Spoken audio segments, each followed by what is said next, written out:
purpose and a plan for my life. You held my heart and you knew my name. So I will walk in the plans that you have for me. I will follow, trust and obey. No matter where this journey may lead me, I know you are good always.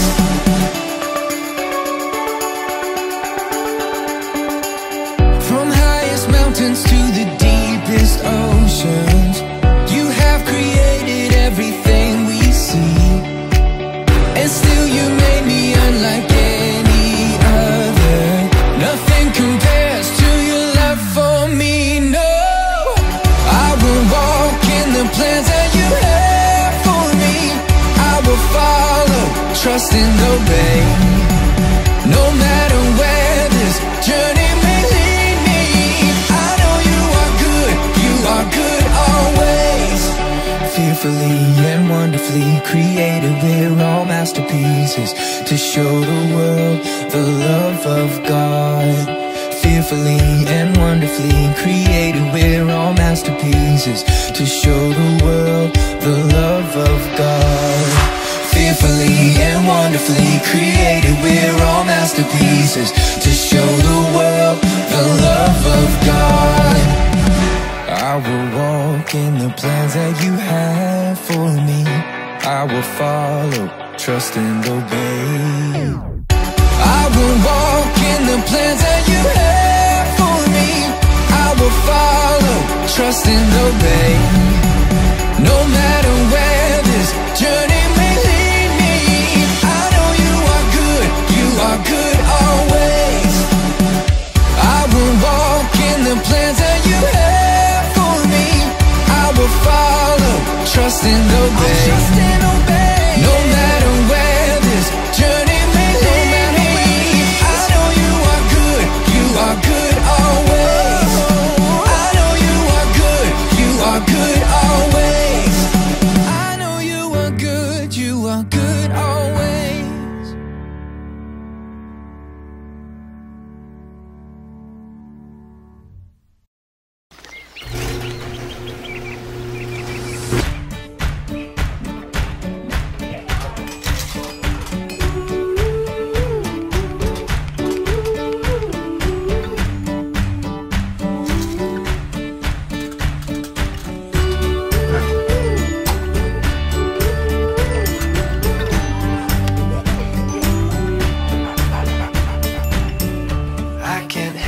Feel a little down, a little worried when I look around. That's why my hope is in the Lord. I fix my eyes upon the God who gives, 'cause all I need is what I have in Him. That's why my hope is in the Lord. My hope is in the Lord. I belong to Him. He will never let me go. My hope is in the Lord. I can count on Him. My hope is in the Lord.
Crossroads kids.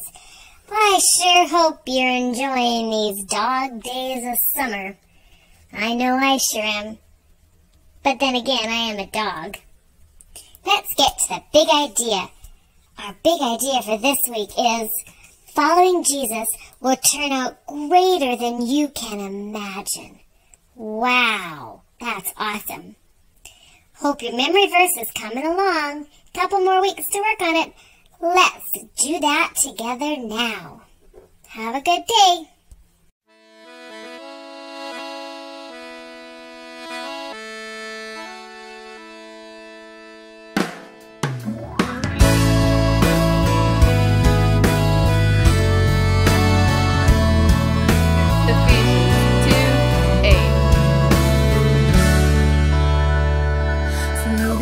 Grace, you have been saved through faith, and this not from yourselves.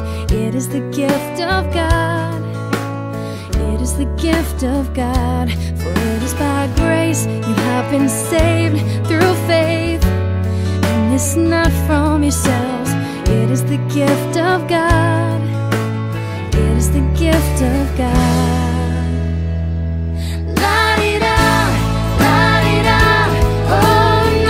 Yourselves. It is the gift of God. It is the gift of God. La-di-da, la-di-da, la-di-da. Oh, not from yourselves.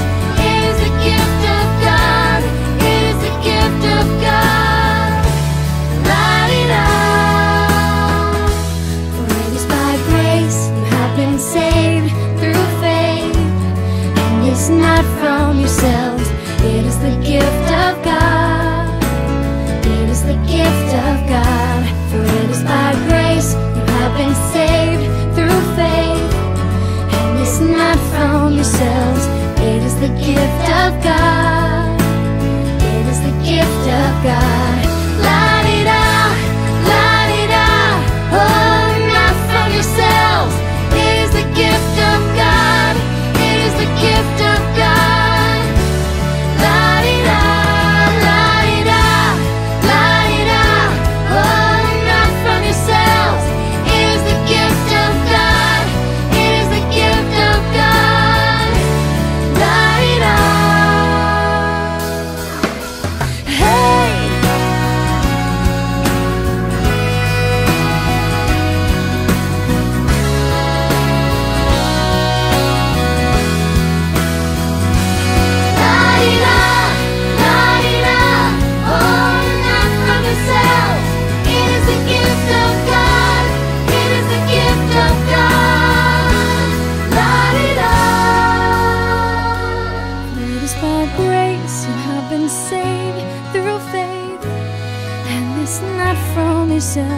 It is the gift of God. It is the gift of God.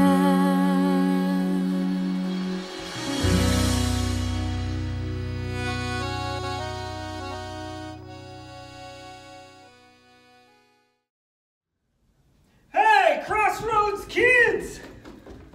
I better be careful and not fall downstairs. Whoop. Hey, we're getting excited about having you back to church on September 6th.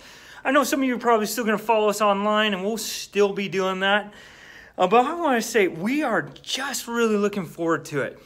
And we're thinking about you as you start to head back to school. And you know, things continue to be a little bit crazy with this virus. I mean, we've been having to think about wearing masks and some other things here and there. And it just doesn't seem like it's going away. And that's why today, the story that we're talking about from Revelation about John and the vision he sees about the new heaven and the new earth, about God coming and making all things new, taking away things like diseases and viruses and making all things right. It's such an important talk. So why don't you take a look at the story from Orange this week. Hope you enjoy it, and it makes you start thinking about, yeah, things may be hard now, but those who follow Jesus, one day we'll be in heaven and all things will be new. And there won't be any more of this. So take a look. The Bible. It's 66 books of history, Stories, letters, and poetry that fit together to form God's one big story. The epic adventure of how He created us and loves us so much that He made a way to rescue us. As we travel through the Bible, from Genesis to Revelation, we discover people who met God and found their lives changed forever. Now, for an amazing story inspired by the book of Revelation, chapter 21, verses 3 to 5. John squinted against the blinding glare of the afternoon sun. Just a short distance away, frothy waves crashed against craggy rocks and foamed over white sands. This island of Patmos was isolated and rocky, but the view was stunning, surrounded by brilliant blue sea and sky. Most beautiful prison on earth. Though he wasn't chained up, John was in jail. The Roman emperor, who was unable to make John stop preaching about Jesus, had exiled him to this prison colony where many prisoners worked in the mines. There was no way off the island, so John was now very old, living out his final years on the island of Patmos with a handful of criminals. I can share the story of Jesus with them too. John settled into a shallow cave on shore to take shelter from the heat. He closed his eyes. I've seen so much. John had lived longer than any of the other of Jesus' disciples. He had watched the early church grow while the story of Jesus spread fast and bright as wildfire. But he had also seen terrible things happen to those who believed in Jesus. In fact, many people died just for talking about Jesus. We saw everything Jesus did. We can believe He'll be with us forever, even through death. Despite the threats and persecution, more people than ever were following Jesus. God's story was traveling from one end of the world to the other, just like Jesus said it would. I wonder why I've been allowed to live this long. In the cool of the shallow cave, John began to relax. His head was nodding, until a voice like a trumpet sounded behind him. Write on a scroll what you see. John blinked. Was he awake or dreaming? Wait, what? I don't see. Oh.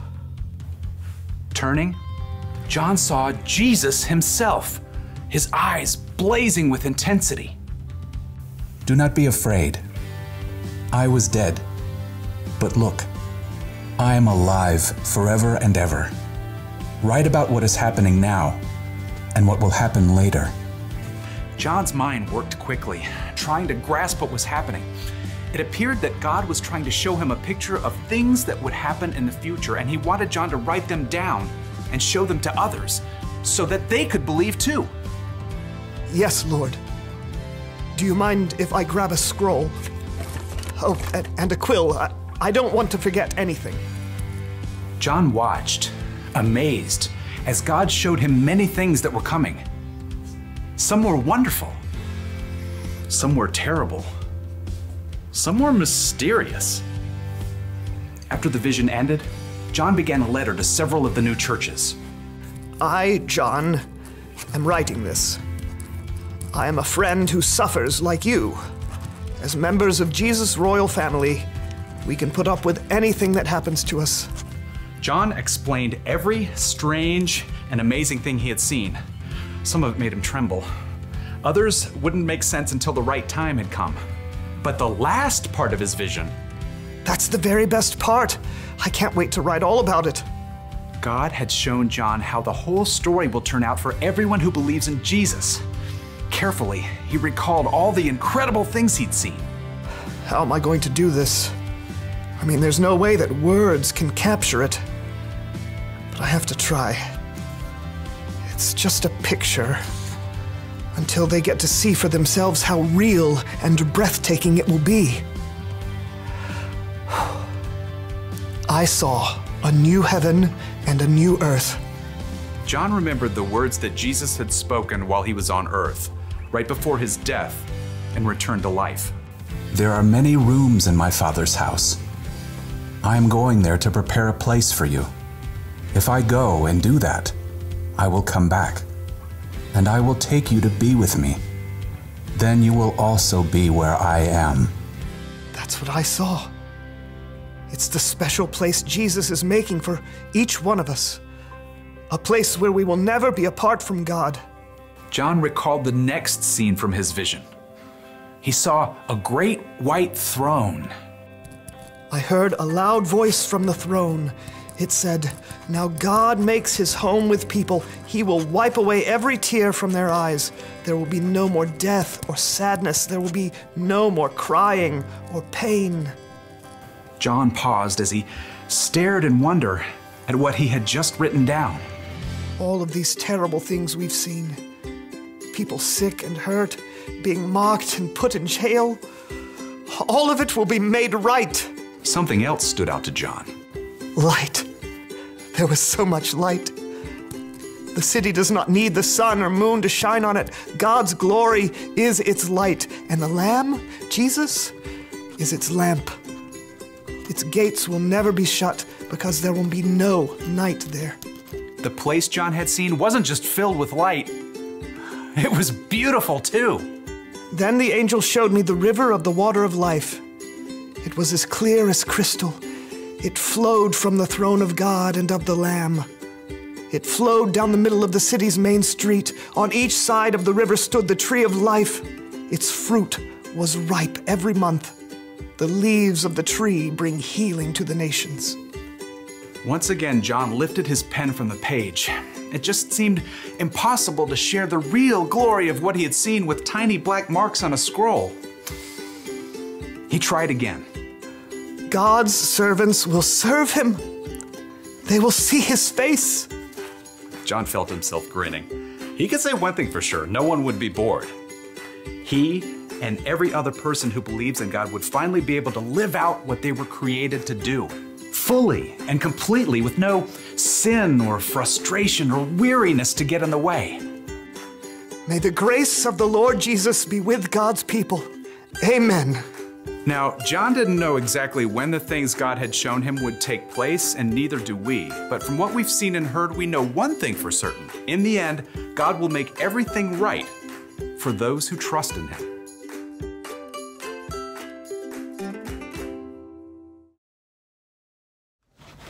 Hey, that big idea is really important for us this week in that story, that following Jesus will turn out greater than you can imagine.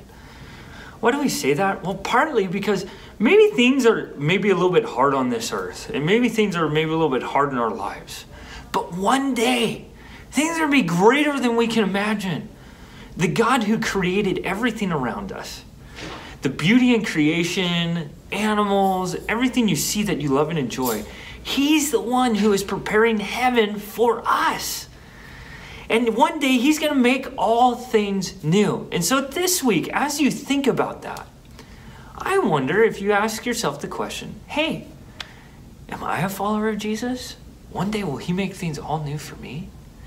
And if you can't say yes to that, maybe this is a week that you go talk to your parents or talk to someone you know who knows Jesus and say, how can I get in on that? How can one day I experience all things new? How can one day things turn out greater than I ever imagined? So maybe ask him about how you might get to know Jesus. That would be really awesome. And then for those of you who already have said, you know what, I know Jesus, I want to follow him. This week, maybe you start praying, Jesus, would you come and make all things new again?